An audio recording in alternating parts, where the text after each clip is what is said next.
I can't wear my glasses because there's a glare. Okay, we're gonna have to do this with no makeup and no prep.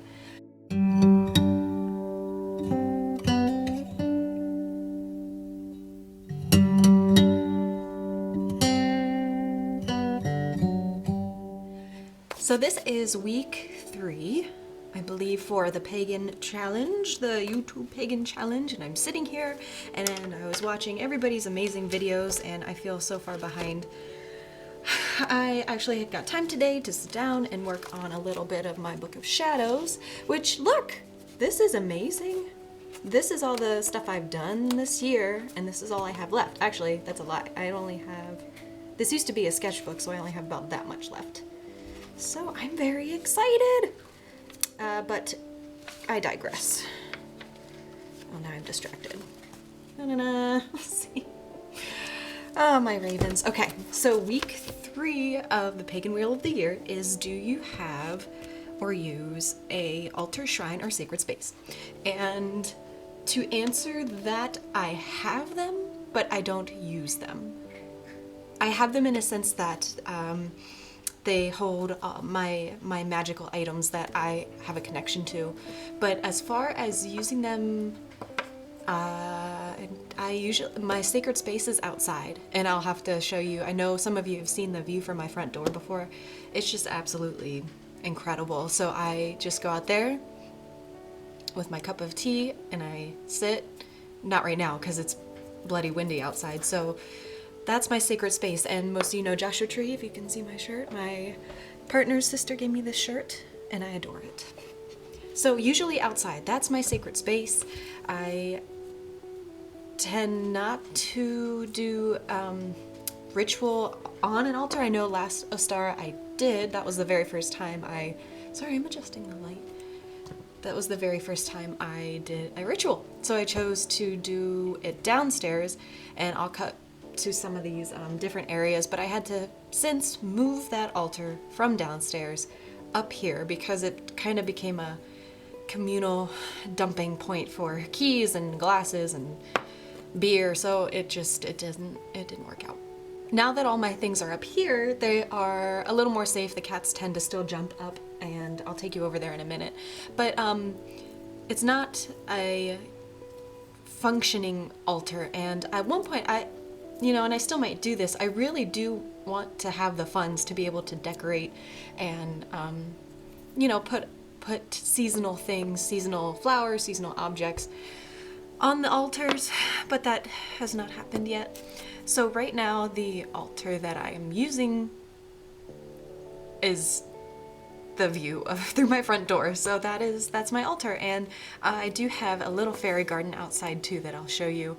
A friend of ours gave to us, and I think it's the cutest thing. And I think some of the sacred spaces that I do have, it ended up being the whole house. All my stuff is everywhere. When I moved in, Aaron was like, holy shit. So I have, like, you've seen my stone video, I have rocks everywhere. And outside I have a little area. I put all my hagstones, and I have a gigantic, it's probably this big, pine cone from when we were hiking. So without even knowing it, I kind of set up the masculine and feminine, and John Silver's was actually the one I had talked to a couple months ago and was saying, I really am interested in doing an outdoor altar, and showed him kind of what I had, and he said, well, you already have one. It's the hagstones, and I also have shells are feminine, and the pine cone is the masculine, and it doesn't have to be elaborate. It doesn't have to have a god or goddess on it. It doesn't have to have imagery. My altar is basically photos that mean things to me, and I'll take you on a tour over there. I do have some witchy things. I have my sage and my mortar and pestle, and I ended up moving my familiar Shotzi. She had an altar downstairs, but once I went through a year, and I mourned her every month on the day that she disappeared, and I did put a video up of the ritual I did. If anybody's interested, if anybody has lost a familiar, I am deeply sorry. It still sucks. It still hurts. But I had to move past that mourning, so I took her altar from downstairs and I put it with the rest of my things. So I'll quickly take you on a little tour. And so that's the answer to the question. This is going to be a short video this week.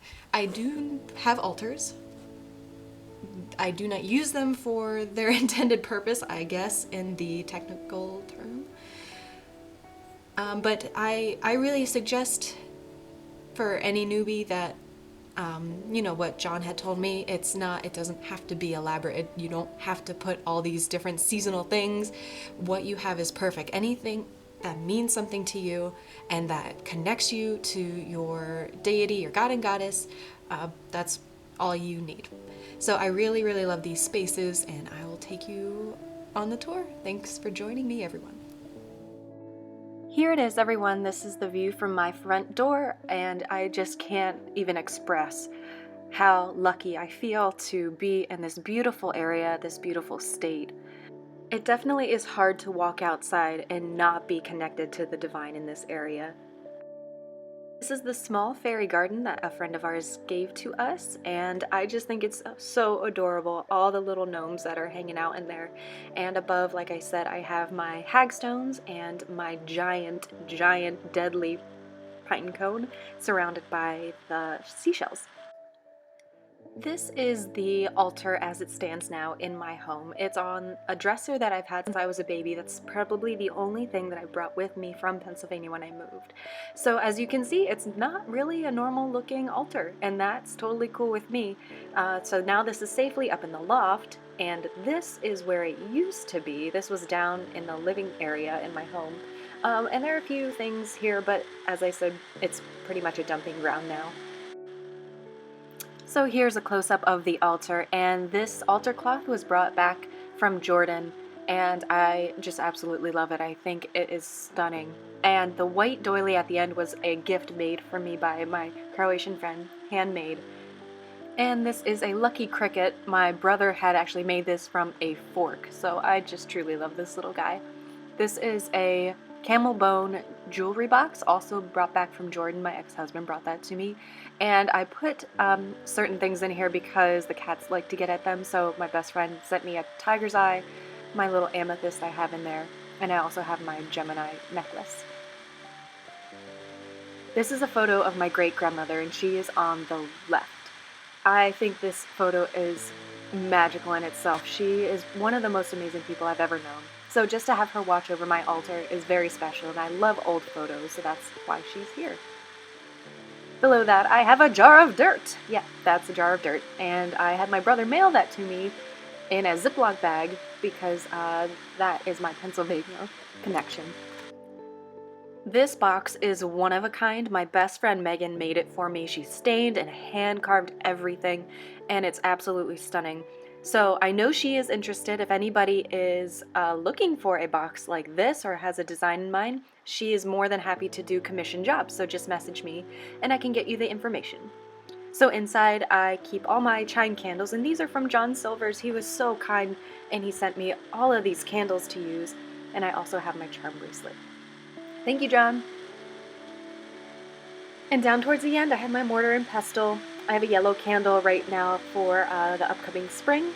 Back here is the picture of Megan and I when we were younger, and there are not many. She has just been an absolute fantastic person my whole life. So this is just a reminder to keep that innocence and keep that unconditional love.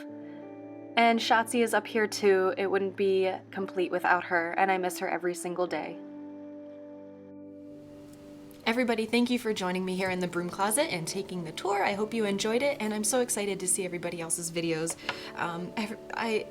It's amazing to see all the people who have joined with this YouTube Pagan Challenge, and absolutely fantastic. So a few people that I do want to give a shout out to that are very, very like super new to the YouTube Pagan world, and a few people that I am just totally thank you for subscribing. So Kellyanne from the Four Queens Network subscribed to my channel, and I was fangirling it up. Oh my gosh, I've been following Kellyanne for before I even started Last Ostara.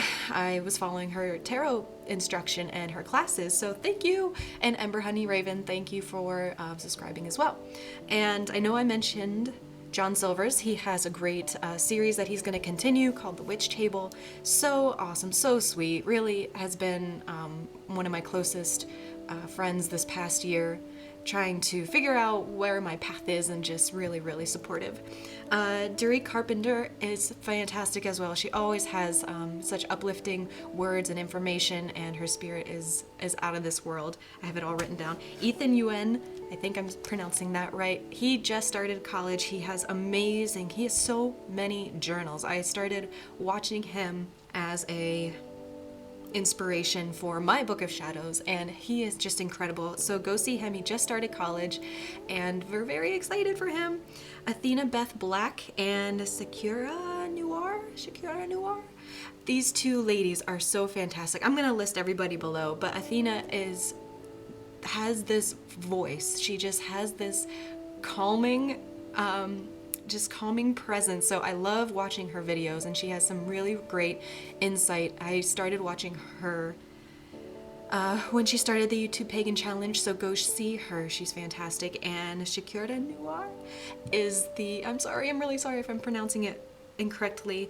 She is brand new. Her channel started right when the YouTube Pagan challenge started, so please go see her. She's absolutely fantastic. So everybody, thank you for watching again. I will list those names below, and I hope everyone has a wonderful week. Bye.